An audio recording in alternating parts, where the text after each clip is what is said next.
Ready to turn your USDT into Bitcoin on Binance? Let's dive right in. First, ensure you're logged into your Binance account. If you don't have one, you'll need to register and complete the verification process. Once logged in, navigate to the trade section on the top menu. Click on Convert. This convert feature is perfect for quick and easy swaps. Now, you will see two drop-down menus. In the From field, select USDT. This is the crypto we will convert from. Next, in the To field, select BTC, which is short for Bitcoin. That's the crypto we want to convert to. Now, enter the amount of USDT you want to exchange for Bitcoin. You can either type in the amount or click the max button to use all your available USDT. Binance will then automatically display the estimated amount of BTC you'll receive.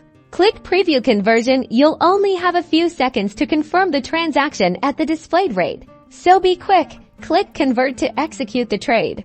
And you're done. Binance will show you a confirmation page with the details of your successful USDT to BTC swap. You can now find your newly acquired Bitcoin in your Binance wallet. Easy peasy, right? Now get out there and swap crypto like a pro.